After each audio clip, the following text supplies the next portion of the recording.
शिवसेना आज जिसके भरोसे चल रही है वो है उद्धव ठाकरे। उद्धव ठाकरे के लिए चुनाव कोई नई बात नहीं है। आज जान लेते हैं कि शिवसेना की क्या स्ट्रैटेजी और क्या रणनीति है, और खास तौर से महाराष्ट्र की जो जनता है वो उनको क्यों वोट दे या फिर न दे। आपका स्वागत है टीवी 9 में उद्धव ठाकरे जी के साथ। उद्धव जी, आपका स्वागत है टीवी 9 पर। नमस्कार। सबसे पहले प्रश्न ये उठता है कि जब बीजेपी सेना की सरकार थी, आपने बहुत अच्छा काम किया, 55 फ्लाईओवर्स का आयोजित किया, देखा कि with in historic time it was ready. क्यों आप सत्ता के बाहर हैं 10 साल से? कारण अलग हो सकते हैं, और आपने एक बात तो अच्छी कही, क्योंकि अब जनता कंपैरिजन कर रही है। जनता को वो दिन याद आ रहे हैं जब शिवसेना भाजपा की सरकार थी।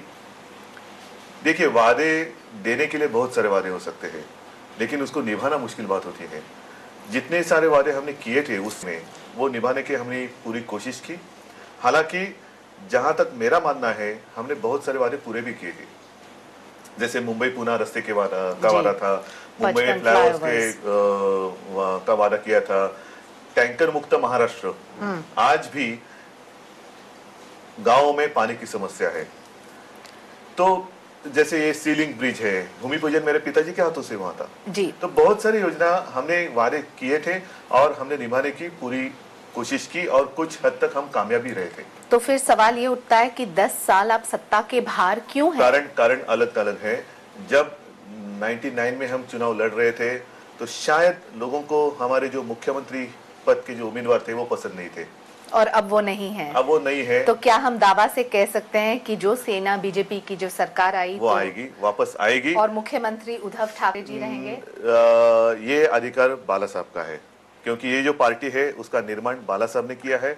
मेरे कंधों पर आज तक जो भी जिम्मेदारी सौंपी गई है, मैं पूरे दिल से उसको पूरे करने की कोशिश कर रहा हूँ। क्या आप मानते हैं कि लोकसभा के चुनाव में मराठी मानुस जो है वो गुमराह हो गया था? क्या आप सोचते हैं कि इस बार कोई हद तक ज्यादा भी गुमराह हो सकते हैं? होगा, या फिर नहीं आपके होगा। पक्ष में वोट मराठी मानुस या मराठी आदमी जो है वो भोला है। शायद एक बार वो फंस सकता है, लेकिन दोबारा उसको कोई फंसा नहीं सकता, और जो भी उसको फंसाता है तो उसे उस वक्त गुस्सा आता है। और आज वो समझ गया है कि पिछले वक्त जिसे उन्होंने वोट किया था वो वोट कांग्रेस को गया। लेकिन ये क्यों हुआ? क्या शिवसेना नहीं, ऐसी बात नहीं है। एक उस वक्त देश का चुनाव था, तो शायद उस वक्त लोगों ने सोचा होगा कि अरे यार ठीक है, देश की बात है, पूरा देश उसका निर्णय लेगा। मैं एक नई बात मेरे सामने आई है, क्यों ना मैं उसे एक कोशिश करके देखूं। 4 साल से आप पूरे महाराष्ट्र में घूम रहे हैं, शायद हर एक गांव आप पहुंच गए हैं। ऐसे कौन से मुद्दे हैं जिससे जनता को परेशानी हुई है और जिससे कांग्रेस एनसीपी की जो सरकार है वो नाकामयाब रही है, और इस वजह से बीजेपी सेना को वोट देनी चाहिए? सबसे बड़ी समस्या जो है वो घर का चूल्हा। देखो, घर जलाने वाले बहुत सारे लोग होते हैं, लेकिन घर में जो चूल्हा रहता है वो जलाना बहुत ही मुश्किल काम होता है। और ये जो स्थिति है, कारण अलग अलग हो सकते हैं। बिजली नहीं है, पानी नहीं है, जो फसल आती है उसको दाम नहीं है, नया कोई उद्योग नहीं है, इसलिए रोजी रोटी की नया जो मौका मिलना चाहिए वो नहीं मिल रहा है। महंगाई बढ़ रही है, लेकिन आमदनी नहीं बढ़ रही। 10 साल पहले जब हमारी सरकार थी तो यही जो सारी बातें थी, वो चाहे दाल, चावल, गेहूं, तेल, शक्कर, ये जो 5 हम कहते हैं जीवनावश्यक चीजें हैं। गरीब का खाना क्या होता है? दाल भात। कसाब को बिरयानी लगती है, लेकिन जो गरीब है हमारे देश का, उसको दाल भात खाता है वो। तो दाल गई 100 रुपए के ऊपर। चावल भी अभी पवार साहब बोल रहे कि चावल भी बढ़ेगा। तो ये जो चीजें हैं, हमने उनकी जो दामें हैं हमने 5 साल रोक कर रखी थी। 1 रुपया भी उसमें हमने बढ़त होने नहीं दी थी। और मैं वादा करता हूं, मैं वचन देता हूं, हमारी सरकार इन 5 चीजें हैं उसकी दामें हम रोक कर रखेंगे। आपने कहा कि फार्मर्स को आप 4% में वेवर देंगे और लोन्स देंगे। कांग्रेस ने कहा कि 3% में। आपने उनको क्या कहेंगे कि लड़की के लिए कहा 1 लाख, तो उन्होंने कहा 1.5।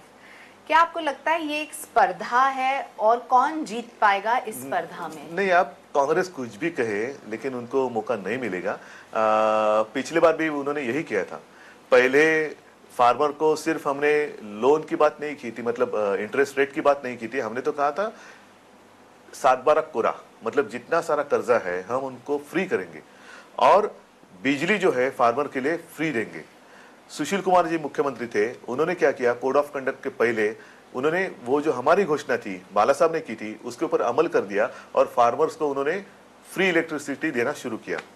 उसका परिणाम ऐसे हो गया कि फार्मर्स ने उस वक्त सोचा कि यार ये कल की बात कर रहे हैं, इन्होंने आज किया तो ये कल का क्यों देखेंगे, आज की बात इन्होंने की है तो चलो इन्हीं को वोट करते हैं।